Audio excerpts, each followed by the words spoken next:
All right. Well, we're back. All Sports Tucson. As Javier mentioned in the previous show, we usually get eating wings at Wings Over by Way on the east side of town. But I guess we're eating wings at home this week. But anyway, we just talked about Tucson Treasures. Now we're going to flip over to high school talk, and Troy's gonna talk some, I believe, U of A softball stuff. Okay, but so obviously, the high school has to follow the federal and the state because there's no sports, there's no schools. So once the schools were shut down, sports were shut down. And it's unfortunate. It's not like college. I know some people are thinking they can add a fifth year on for high school, but that's impossible. There's no way you can bring the high school seniors back for another year. But anyway, so there's a lot of kids who lost out in their high school senior, and a lot of them are big athletes who had big numbers. Like Carly Scoopin at Tucson High was approaching 50 home runs. She's going to go with the U of A. And that's another issue. Maybe Troy wants to talk about this because Ira Ridge also has Allie Skaggs and Devin Netz, along with a couple of high-profile girls from Phoenix coming in throughout the country. I think it's the number one rated class. So how is he going to keep Carly Scoopin off the field or Allie Skaggs if, depending on how many seniors stay? It's going to be a unique situation. Yeah, well, that's the thing. I think with the class they have coming in, Carly could start at first. You had Ivy Davis there this year. You look at that outfield with Alyssa Palomino, not Hannah Bowen, Peanut Martinez, Bella Dayton, Jenna Keene. They had a lot of outfielders, but Allie Skaggs, I mean, I think she could start right away, maybe in left or right field, and probably ahead of Peanut Martinez right now. Yeah, I know some people may not know Allie Skaggs, but we caught up with her first when she transferred to Ironwood Ridge. And that Ironwood Ridge team had Devin Netz and Allie Skaggs and a couple of other top-level players. They were primed to win the state championship. And Allie Skaggs was the Kentucky Gatorade Player of the Year. Devin Netz was the Pasadena Player of the Year, which basically is like the whole state of Arizona, those California counties. And, of course, you had Carly Scoopin, who was the Arizona Gatorade Player of the Year last year. So those three right there alone from the Tucson area. And Allie Skaggs could have been, I think, the first one to win. She could have won the Gatorade Arizona. She would have been in the conversation. She already had like 8 home runs. I can't remember.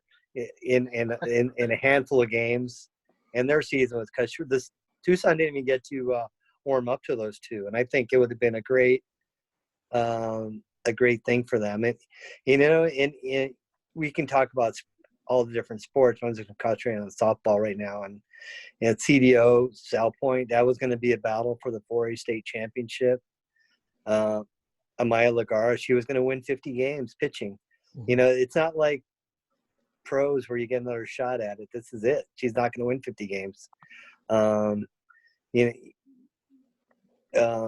South Point has girls going to Division I. They're not going to come back if they allow a fifth year. I mean, it's just an impossibility. And of course, you had Sarita 3A Power, Tucson High again 6A, and you could say the same thing for baseball. That Cienega, South Point, CDO, all those powerhouses had players who are going to reach major milestones, and they're gone. There are a couple of juniors who are going to have a chance to reach milestones, but it's the seniors that have worn the brunt. I'm looking at to see who else I'm missing here, but and like Javier with this Tucson Treasures, I've been interviewing kids, committing, and stuff like that. And I just see coming across the wire here that Pueblo just hired Harry Whitaker as the boys basketball coach. He was assistant for a couple of years. And Micah Mountain, I still don't know how they're going to call it. They all-star. They have Amy Johnson, 700 wins. I mean, and then Marty, the basketball coach. I mean, that's just going to be an all-star cast over there. So there's lots of stuff going on. So there's lots to write about still.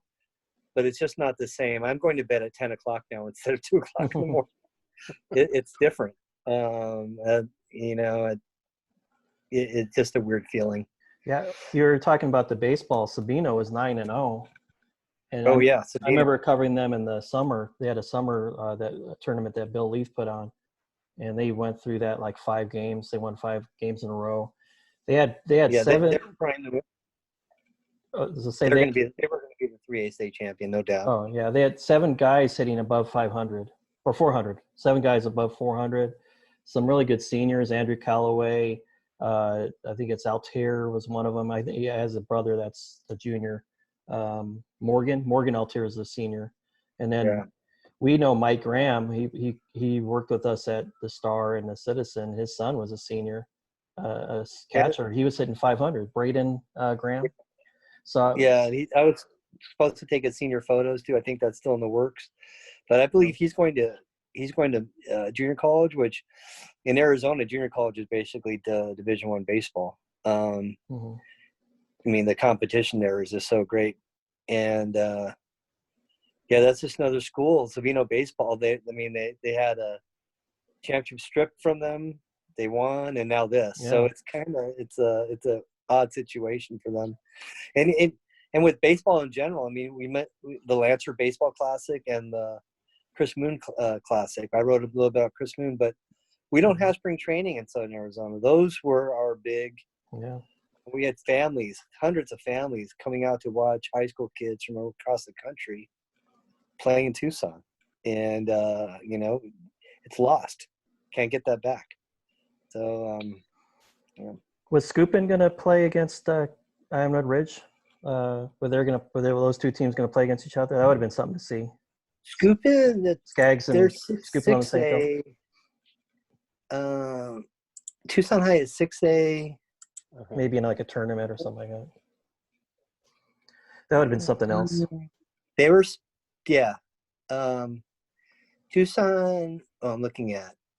What am I looking at here? I'm looking at something. I'm looking at baseball. They played in baseball. Yeah. I was just thinking that would have been a highlight game. A lot of people would have went to that. A lot of UVA fans probably would have went to that. And Rich Alday was all set to be an assistant coach at Tucson High. That's right. Yeah. Then the pandemic hit, Right. so we were robbed of that. No, they were not going to play each other, just the baseball teams. Okay. Just curious about that. Well, yeah, it's hard to say because the schedules they've deleted a lot of the schedules. So everything that was up on the internet is gone now. Okay. For a lot of the teams, but we'll never get that back. And obviously, beach volleyball, they have a couple of kids going to the U of A from South Point and Ironwood Ridge. Boys volleyball, tennis, Catalina Foothills girls and boys are on this incredible winning streak. The Willie Williams track meet. I don't know, did they have that when you were, or was he still alive when you were covering high school sports? When I was covering high school, that wasn't going on, but they used to have big. I remember at Rincon or at different high schools, they had big high school track and field meets. Yeah, Rincon has the relay tournament meet that night. Yeah, but high school's once in a life. A lot of these kids are missing prom. They're missing graduation. Right. I believe Mountain View jumped the gun and said they're not going to have graduation. So I've been trying to get the Tucson media TV stations to read the kids' names. Maybe we can do something on that. Yeah. Maybe we could try to do something. We'll see. The other school districts are saying, yes, we're going to have graduation, even if it's next August. Yeah. Which I think is probably the better approach. Because graduation is basically for the parents. But the prom, lots of stuff the kids are missing. Well, they're also missing out on the camaraderie every day of not only going to class, but being with your teammates. And that's times you'll remember for the rest of your life. As you move on, you may not talk to those people ever again, but you'll remember those moments. And then there's people like Nick Gonzalez at Mexico State. He told me, well, it's over. I'm in better shape now because I don't have to play every day, and he's going to be drafted number 5. So that's another thing we can talk about, the MLB drafts. Sure. When it's going to happen. Yeah. He's going to be one of the highest drafted kids from Southern Arizona in any sport. Sean Elliott was 3, I believe, 2 or 3. And then we had a girl from Sabino, a softball player, was drafted number 2 in the national pro pitch. But there were several number 10s and 7s. But if he goes in the top 4, that's big news. The bonuses aren't going to be big this year. So that's going to be another thing he has to think about. But all right, so we'll have plenty more to talk about. I have lots of kids signing, and we don't want to take too much time today. But it's been fun. I mean, trying to fill it up, watching the Twitter feed, and going great.